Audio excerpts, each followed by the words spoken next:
Hi guys, good morning all of you. Daily current affair के session में आप सभी का स्वागत है। तो आज का मोटिवेशनल कोट्स है, जब आंखों में अरमान लिया, मंजिल को अपना मान लिया, है मुश्किल क्या आसान क्या, जब ठान लिया तो ठान लिया। इस मोटिवेशनल कोट से करंट अफेयर की शुरुआत करेंगे। तो आज के जो हेडलाइंस है, वैज्ञानिकों ने कार्बन कैप्चर के लिए हाइब्रिड सामग्री और प्रतिक्रियाओं को डिजाइन किया है। सहयोग नीति पर 2 दिवसीय राष्ट्रीय सम्मेलन नई दिल्ली में शुरू हुआ। अंतर्राष्ट्रीय मानव अंतरिक्ष उड़ान दिवस प्रत्येक वर्ष 12 अप्रैल को मनाया गया। थाईलैंड के फुकेत में 2022 Thailand open international boxing tournament में 3 भारतीय मुक्केबाजों ने स्वर्ण पदक जीता। इक्वाडोर जंगली जानवरों को कानूनी अधिकार देने वाला पहला देश बना। सबसे पहला लता दीनानाथ मंगेशकर पुरस्कार पीएम नरेंद्र मोदी जी को दिया जाएगा। शहबाज शरीफ ने पाकिस्तान के 23वें प्रधानमंत्री के रूप में शपथ ली। डॉक्टर मनोज सोनी को यूपीएससी का नया अध्यक्ष नियुक्त किया गया। भारतीय तटरक्षक बल ने उन्नत हल्के हेलीकॉप्टर MK3 स्क्वाड्रन को कमीशन किया। राष्ट्रपति रामनाथ कोविंद ने गुजरात में माधवपुर घेड़ मेले का उद्घाटन किया। नीति आयोग ने राज्य ऊर्जा और जलवायु सूचकांक राउंड फर्स्ट जारी किया। समाज सुधारक महात्मा फुले की जयंती पर देश ने उन्हें श्रद्धांजलि दी। राष्ट्रीय सुरक्षित मातृत्व दिवस 11 अप्रैल को मनाया गया। भारत ने anti tank guided missile Helina का सफल परीक्षण किया। तो ये थी आज की हेडलाइंस। आज के करंट अफेयर पे चलेंगे। भारत के राष्ट्रपति ने द्विपक्षीय संबंधों को मजबूत करने के लिए तुर्कमेनिस्तान और नीदरलैंड की यात्रा की। नीदरलैंड और तुर्कमेनिस्तान की यात्रा किसने की? भारत के राष्ट्रपति श्री रामनाथ कोविंद जी ने। नेक्स्ट करंट अफेयर पे चलेंगे।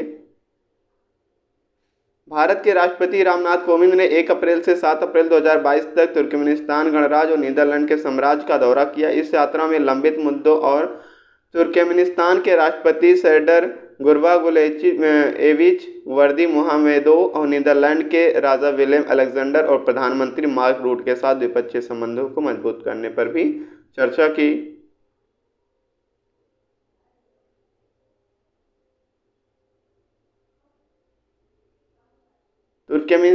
तुर्कमेनिस्तान के राष्ट्रपति कौन हैं? सरदार गुर्बांगुइविच वर्दी मोहम्मेदोव और राजधानी कहाँ अशगाबाद है। तुर्कमेनिस्तान की मुद्रा तुर्कमेनिस्तानी मनात है। टाटा AIA लाइफ इंश्योरेंस ने ग्रामीण क्षेत्रों में जीवन बीमा वितरण के लिए CSC के साथ समझौता किया, साझेदारी की। टाटा AIA लाइफ इंश्योरेंस ने CSC के साथ समझौता किया। टाटा AI लाइफ इंश्योरेंस भारतीय निजी क्षेत्र में अग्रणी बीमा कंपनियों में से एक ने इलेक्ट्रॉनिक्स और सूचना प्रौद्योगिकी मंत्रालय के सामान्य सेवा केंद्रों CSC के साथ मिलकर जीवन बीमा योजनाओं के वितरण के लिए 4 लाख से अधिक ग्रामीण स्तर के उद्यमियों के VLE के नेटवर्क को शामिल किया है। यह साझेदारी टाटा AIA लाइफ इंश्योरेंस को लगभग 95% ग्राम पंचायतों में अपने कवरेज के विस्तार करने में मदद करेगी, जिससे भारत के अधिकांश ग्रामीण स्थानों में बीमा प्रदान करने का मार्ग प्रशस्त होगा। नेक्स्ट करंट अफेयर पे चलेंगे। AIA ग्रुप लिमिटेड के जो MD CEO कौन है? श्री नवीन ताहिल्यानी है। मुख्यालय इसका मुंबई महाराष्ट्र में है। प्रख्यात कवि और साहित्यकार प्रोफेसर रामदरस मिश्रा का सरस्वती सम्मान 2021 के लिए चयन हुआ है। श्री रामदरस मिश्र जी हैं, इनका जो है सरस्वती सम्मान 2021 के लिए सेलेक्ट हुए हैं, चयन किया गया है इनका। भारत के विख्यात कवि और साहित्यकार प्रोफेसर रामदरस मिश्रा को उनके हिंदी कविता संग्रह मैं तो यहाँ हूँ के लिए सरस्वती सम्मान 2021 प्राप्तकर्ता के रूप में चुना गया। ये किताब पहली बार 2015 में ये प्रकाशित हुई थी इनकी। नेक्स्ट करंट अफेयर पे चलेंगे। वेंकैया नायडू ने 2018 के लिए संगीत नाटक अकादमी और ललित कला अकादमी फेलोशिप पुरस्कार प्रदान किए। 9 अप्रैल 2022 को भारत के उपराष्ट्रपति वेंकैया नायडू ने विज्ञान भवन नई दिल्ली में संयुक्त समारोह में 2018 के लिए संगीत नाटक अकादमी फेलोशिप और ललित कला अकादमी फेलोशिप 2021 के लिए कला पुरस्कारों की 62वीं राष्ट्रीय प्रदर्शनी प्रस्तुत की। नेक्स्ट करंट अफेयर पे चलेंगे। हर्षवी श्रृंखला G20 शिखर सम्मेलन 2023 के मुख्य समन्वयक होंगे। कौन होंगे? हर्षवी श्रृंखला। विदेश सचिव हर्षवर्धन श्रृंगला को G20 शिखर सम्मेलन के मुख्य समन्वयक के रूप में नियुक्त किया गया है, जिसकी मेजबानी 2023 में भारत द्वारा की जाएगी। उनकी नियुक्ति 1 मई 2022 से प्रभावी है। वह दिसंबर 2023 तक इस पद पर बने रहेंगे। G20 शिखर सम्मेलन 2021 रोम, इटली में इतावली अध्यक्षता के अंतर्गत आयोजित किया गया था। अध्यक्ष कौन है इसके? G20 के जोको विडोडो हैं, इंडोनेशिया के राष्ट्रपति हैं जो हैं वो इसके अध्यक्ष हैं। इसका गठन 1999 में किया गया था और दुनिया की 19 प्रमुख अर्थव्यवस्थाओं और यूरोपीय संघ इसके सदस्य हैं। नेक्स्ट करंट अफेयर पे चलेंगे। संयुक्त राष्ट्र मानवाधिकार परिषद ने पहली बार तुवालू वार्ताकार इयान फ्राई को जलवायु परिवर्तन विशेषज्ञ के रूप में नियुक्त किया। 49वें सत्र के एक भाग के रूप में संयुक्त राष्ट्र मानवाधिकार परिषद ने जलवायु परिवर्तन के संदर्भ में मानवाधिकारों के प्रचार और संरक्षण पर संयुक्त राष्ट्र के विशेष दूत के पद के लिए तुवालू वार्ताकार डॉक्टर इयान फ्राई को नियुक्त किया है। नेक्स्ट करंट अफेयर पे चलेंगे। बैंक ऑफ महाराष्ट्र आईसार्क में 4% हिस्सेदारी बेचेगा। बैंक ऑफ महाराष्ट्र ने घोषणा की है कि वह Bharat SME asset reconstruction company में अपनी पूरी 4% हिस्सेदारी 3.92 करोड़ रुपए के नकद पर बेच देगा। समझौता 6 अप्रैल 2022 को निष्पादित किया गया था। लेन देन दिसंबर 2022 तक अंत तक बंद होने की आशा है। भारत ने पिनाका MK1 पिनाका क्षेत्र डेनियल मुनीशन रॉकेट सिस्टम और लोइटनिंग मुनीशन का सफलतापूर्वक परीक्षण किया। किसने किया? भारत ने पिनाका MK1 का सफलतापूर्वक परीक्षण किया। 8 अप्रैल 2022 को रक्षा अनुसंधान विकास संगठन DRDO के आयुष अनुसंधान और विकास अनुष्ठान और DRDO के उच्च ऊर्जा सामग्री अनुसंधान और विकास पुणे महाराष्ट्र ने भारतीय सेना के साथ स्वदेशी रूप से विकसित Pinaka mark 1 MK1 enhanced rocket system और पोखरण फायरिंग रेंज में Pinaka area denial munition ADM rocket system का सफलतापूर्वक परीक्षण किया। नेक्स्ट करंट अफेयर पे चलेंगे। पृथ्वी अवलोकन उपग्रह गाओफेन 303 चीन द्वारा सफलतापूर्वक लॉन्च किया गया। यानी गाओफेन 303 जो है न्यू सैटेलाइट है, इसको चाइना ने लॉन्च किया है। गाओफेन 303 चीन द्वारा लॉन्च किया गया उपग्रह है, सैटेलाइट है न्यू। चीन ने उत्तरी चीन के शाक्शी प्रांत सिन्हुआ से लॉन्च किए गए देश के भूमि समुद्री रडार उपग्रह तारामंडल के को बेहतर बनाने के लिए पृथ्वी अवलोकन उपग्रह गाओफेन 303 का सफलतापूर्वक लॉन्च किया है। वह बीजिंग को अपने समुद्री अधिकारों और हितों की रक्षा करने में मदद करने के लिए ठीक रिजोल्यूशन की छवियों को कैप्चर करेगा। नेक्स्ट करंट अफेयर पे चलेंगे। पाकिस्तान ने सफलतापूर्वक बैलिस्टिक मिसाइल शाहीन थर्ड की परीक्षण की उड़ान आयोजित की। पाकिस्तानी सेना ने सतह से सतह पर मार करने वाली मध्यम दूरी की बैलिस्टिक मिसाइल शाहीन 3 का सफल उड़ान परीक्षण किया, जिसका उद्देश्य हथियार प्रणाली के विभिन्न डिजाइन और तकनीक विशेषताओं को फिर से सत्यापित करना था। शाहीन थर्ड एक 2750 किलोमीटर की दूरी की सतह से सतह पर मार करने वाली बैलिस्टिक मिसाइल है, जो भारत के उत्तर पूर्व और अंडमान निकोबार द्वीप समूह में सबसे दूर तक पहुंचने में सक्षम है, जिससे कई भारतीय शहरों को सीमा के भीतर लाया जा सकता है। इस मिसाइल का पहली बार मार्च 2015 में परीक्षण किया गया था। पाकिस्तान के जो राष्ट्रपति हैं आरिफ अलवी हैं, राजधानी इस्लामाबाद है, रुपया PKR या पाकिस्तानी रुपया। नेक्स्ट करंट अफेयर पे चलेंगे। विश्व होम्योपैथी दिवस जो है वो 10 अप्रैल को मनाया गया। 10 अप्रैल को विश्व होम्योपैथी दिवस के रूप में मनाया गया। विश्व होम्योपैथी या होम्योपैथी दिवस प्रतिवर्ष 10 अप्रैल को दुनिया भर में चिकित्सा की दुनिया में होम्योपैथी के योगदान का जश्न मनाने के लिए मनाया जाता है। यह दिन होम्योपैथी के इतिहास को समझने के लिए एक मंच भी प्रदान करता है। यह दिन जर्मन चिकित्सक doctor Christian Friedrich Samuel Hahnemann की जयंती का भी प्रतीक है, जो चिकित्सा की एक शाखा होम्योपैथी के संस्थापक हैं। होम्योपैथी के संस्थापक कौन है? Doctor Christian Friedrich Samuel Hahnemann, जो कि जर्मन चिकित्सक थे। 10 अप्रैल 2022 को doctor Christian Friedrich Samuel Hahnemann की 267वीं जयंती थी। नेक्स्ट अफेयर पे चलेंगे। भारत ने 2022 WSF world double squash championship में 2 ऐतिहासिक स्वर्ण पदक जीता। 9 अप्रैल 2022 को भारत ने Glasgow, Scotland, United kingdom UK में आयोजित world squad federation WSF world double squash championship 2022 में अपना पहला महिला डबल्स और मिक्स्ड डबल खिताब जीता। दीपिका पड्डीकल ने जोशाना चिनप्पा और सौरव घोषाल के साथ जोड़ी बनाकर क्रमशः महिला डबल स्क्वैश चैंपियनशिप और मिक्स्ड डबल्स स्क्वैश चैंपियनशिप अपने नाम किया। भारत अब विश्व डबल्स स्क्वैश चैंपियनशिप खिताब जीतने वाला एशिया का पहला खिलाड़ी बन गया है।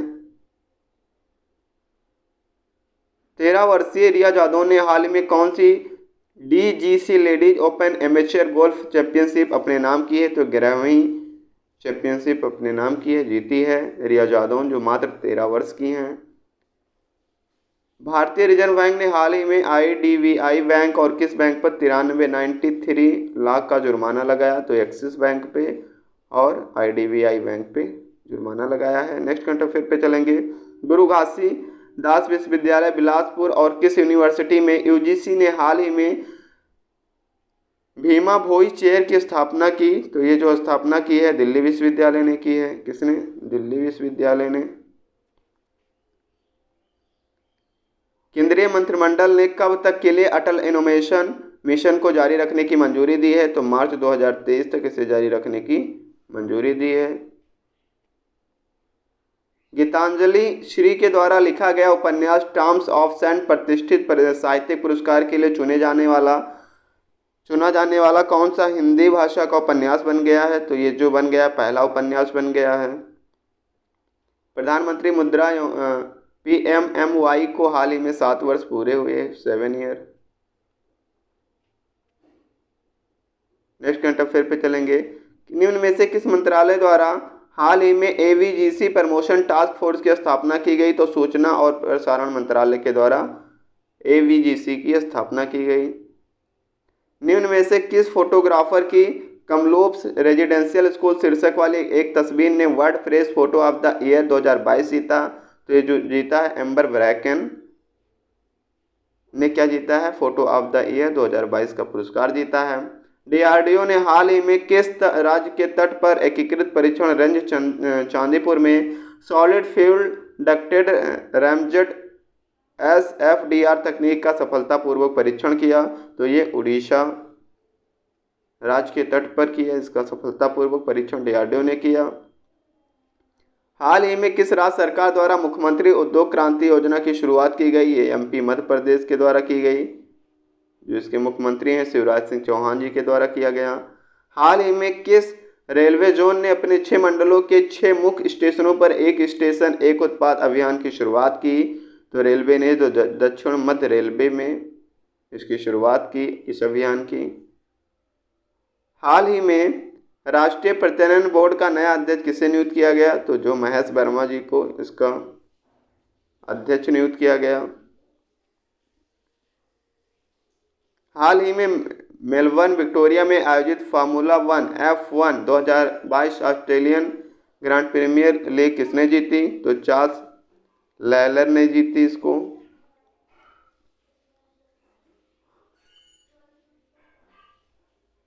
हाल ही में किस राज्य सरकार द्वारा मुख्यमंत्री उद्योग क्रांति योजना की शुरुआत की गई? मध्य प्रदेश के द्वारा। नेक्स्ट करंट अफेयर पे चलेंगे। हाल ही में नई दिल्ली में आयोजित होम्योपैथी पीपल्स चाइन फॉर वेलनेस विषय 2 दिवसीय वैज्ञानिक सम्मेलन का उद्घाटन किसने किया? तो इसका जो उद्घाटन है सर्बानंद सोनोवाल जी ने किया। नेक्स्ट करंट अफेयर पे चलेंगे। हाल ही में किसके द्वारा पिनाका MK MK1 उन्नत रॉकेट सिस्टम का सफलतापूर्वक परीक्षण किया गया, तो DRDO के द्वारा किया गया। हाल ही में राष्ट्रीय सुरक्षित मातृत्व दिवस 2022 कब मनाया गया, तो 11 अप्रैल को यह दिवस मनाया गया। हाल ही में किसने संगीत नाटक एकेडमी और ललित कला अकादमी फेलोशिप और पुरस्कार प्रदान किया, तो किसने प्रदान किया, तो वेंकैया नायडू ने प्रदान किया। हाल ही में भारत और किस देश के बीच 8 साल बाद रेल सेवा को बहाल कर दिया गया, तो अभी हाल ही में नेपाल और भारत के बीच 8 साल बाद रेल सेवा को बहाल कर दिया गया, फिर से चालू कर दिया गया। हाल ही में विश्व होम्योपैथी दिवस जो है 10 अप्रैल को मनाया गया। नेक्स्ट करंट अफेयर पे चलेंगे। हाल ही में टाटा पावर सोलर ने किस राज्य में 160 मेगावाट की एसी और परियोजना की शुरुआत की, तो टाटा पावर सोलर ने राजस्थान राज्य में 160 मेगावाट एसी की और परियोजना की शुरुआत की। हाल ही में किसने IDBI बैंक और एक्सिस बैंक पर KYC मानकों से जुड़े विभिन्न उल्लंघनों के लिए प्रत्येक पर 93 लाख रुपए का जुर्माना लगाया, तो RBI ने लगाया, रिजर्व बैंक ऑफ इंडिया ने लगाया। हाल ही में रोल्स रॉयस ने किस IT कंपनी के साथ बेंगलुरु में एरोस्पेस इंजीनियरिंग और डिजिटल नवाचार केंद्र खोला, तो इंफोसिस के साथ खोला। हाल ही में केंद्रीय मंत्रिमंडल ने अटल इनोवेशन मिशन को कब तक बढ़ाने की मंजूरी दी है, तो मार्च 2023 तक इसे बढ़ाने की मंजूरी दी है। हाल ही में RBI की 6 सदस्यीय मौद्रिक नीति MPC ने 2022-23 में महंगाई दर कितना फीसदी रहने का अनुमान लगाया है, तो 5.7% रहने का अनुमान लगाया है।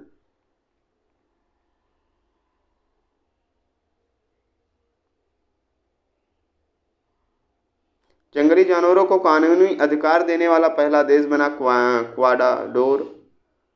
इक्वाडोर जो है जंगली जानवरों को कानूनी अधिकार देने वाला पहला देश बना। जंगली जानवरों को दक्षिण अमेरिकी देश इक्वाडोर जंगली जानवरों को कानूनी अधिकार देने वाला दुनिया का पहला देश बन गया है। इक्वाडोर की जो राजधानी है क्विटो है, राष्ट्रपति कौन है, गिलर्मो लासो हैं, और मुद्रा यूनाइटेड स्टेट्स डॉलर जो है इसकी मुद्रा है। ओखला में एशिया का सबसे बड़ा सीवरेज ट्रीटमेंट प्लांट यमुना सफाई प्रक्रिया में प्रमुख भूमिका निभाने को तैयार है। Okhla sewerage treatment plant 564 million litre दिन प्रतिदिन की क्षमता वाला एशिया का सबसे बड़ा STP जो दिसंबर 2022 से दिल्ली में काम करने के लिए तैयार है। यमुना नदी की सफाई प्रक्रिया में एक प्रमुख भूमिका निभाएगा। इस परियोजना के पूरा होने के बाद यमुना नदी के पानी को गुणवत्ता में सुधार किया जाएगा। नेक्स्ट करंट अफेयर पे चलेंगे। केंद्र सरकार ने दलाई लामा की तिब्बती समिति को 2025-26 तक 40 करोड़ रुपए की राहत दी है। 40 करोड़। केंद्र सरकार ने दलाई लामा की केंद्रीय तिब्बती राहत समिति को 40 करोड़ रुपए की अनुदान सहायता प्रदान करने की योजना को 5 साल के लिए यानी 21 से 22, 25 से 26 तक बढ़ा दिया है।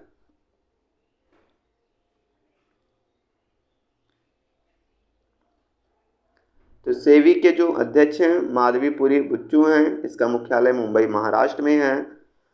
मंगोलिया की जो राजधानी है उलान बतर है और इसकी मुद्रा तुगरिक है। 8 अप्रैल 2022 को केंद्रीय मंत्रिमंडल की मंजूरी हुई।